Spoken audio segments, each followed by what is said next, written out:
এনসিপির আদর্শকে ধারণ করেই কাজ করবে। তবে কোনো ফ্যাসিজমে অংশগ্রহণকারী, গণহত্যায় অংশগ্রহণকারী, গণহত্যাকে সমর্থনকারী, চাঁদাবাজ, দুর্নীতির যারা অভিযুক্ত, সন্ত্রাস, এই ধরনের কোনো ব্যক্তি কখনোই এনসিপিতে আসতে পারবে না, এনসিপিতে থাকতে পারবে না।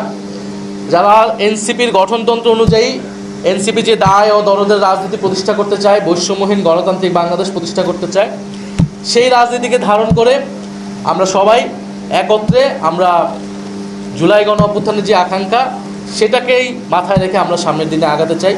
ফলে আজকে যারা আসছে তারা, আমরা মনে করি তারা আমাদের সাথেই এতদিন ছিলেন, আমরা একসাথেই আসলে ছিলাম, হয়তো প্ল্যাটফর্ম ভিন্ন ছিল। আজকে আমরা আনুষ্ঠানিকভাবে একত্রিত হচ্ছে এবং সারা দেশের তরুণদেরকে আমরা আহ্বান জানাচ্ছি, তরুণদের পাশাপাশি সকল বয়সী মানুষদেরকে আহ্বান জানাচ্ছি, জাতীয় নাগরিক পার্টি এনসিপির হাতকে শক্তিশালী করুন, এনসিপিতে যোগ দিন, এনসিপিকে নানাভাবে সহযোগিতা করুন। এনসিপি এখনও সংস্কারের পক্ষে দৃঢ় ভূমিকা রেখে যাচ্ছে, বিচারের প্রশ্নে আমাদের ভূমিকা থাকবে, বাংলাদেশের সার্বভৌমত্বের প্রশ্নে ভূমিকা রাখবে। সর্বোপরি বাংলাদেশকে নতুন কোনো স্বৈরতন্ত্রের যাতে উদ্ভব না ঘটে, এই জন্য তরুণদেরকে ভূমিকা রাখতে হবে। এখন পুরো সম্পূর্ণ আগের বন্দোবস্তে দেশ চলছে, আপনারা দেখছেন।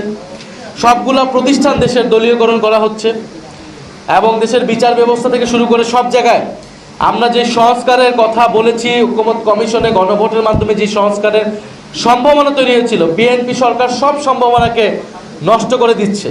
শুধুমাত্র আওয়ামী লীগের জায়গায় একটা বিএনপির সরকার প্রতিস্থাপিত হয়েছে এই নির্বাচনের মধ্যে দিয়ে। কিন্তু আমরা বারবার বলেছি, আমরা কোনো দলের পরিবর্তন নয়, ব্যক্তির পরিবর্তন নয়, ক্ষমতা কাঠামোর পরিবর্তন চাই। বাংলাদেশের সার্বভৌমত্বের প্রশ্নে এদেশ মাথা উঁচু করে দাঁড়াবে, আধিপত্যবাদ প্রশ্ন মোকাবেলা করবে এবং বাংলাদেশে একটা অন্তর্ভুক্তিমূলক সকল ধর্ম, সকল মত, শ্রেণী পেশার মানুষকে সাথে নিয়ে একটা বৈষম্যহীন অর্থনৈতিক ব্যবস্থা আমরা গড়ে তুলতে চেয়েছিলাম। তো সেই লড়াইটা আমরা করেছি। তো এর মধ্যে দিয়ে নানান ধরনের মতবিরোধ হয়েছে, নানান ধরনের প্ল্যাটফর্ম, উদ্যোগ, তৎপরতা হয়েছে। আমরা যেগুলোকে সব কিছুকেই এর আগে আমরা এনসিপি থেকে বলেছি, এগুলোকে আমরা ইতিবাচকভাবে দেখেছি। যখন জুলাই গণ অভ্যুত্থান থেকে এনসিপি হলো, আর অনেকগুলো প্ল্যাটফর্ম হলো, আমরা বলেছি এগুলো ইতিবাচক, যে তরুণদের শক্তি যত বেশি রাজনীতিতে আসবে, যত বেশি সংগঠিত হতে হবে, আমরা সেটাকে ইতিবাচক হিসেবেই দেখি। আজকে তাদের মনে হয়েছে, আমাদের মনে হয়েছে যে আমাদের উচিত আসলে একটা প্ল্যাটফর্মে কাজ করে, একসাথে কাজ করা।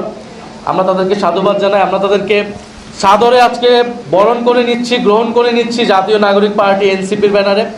আমরা সকলে মিলে এনসিপির হাতকে শক্তিশালী করব, এটাই আমাদের প্রত্যাশা। দৈনিক আজকের বাংলা .net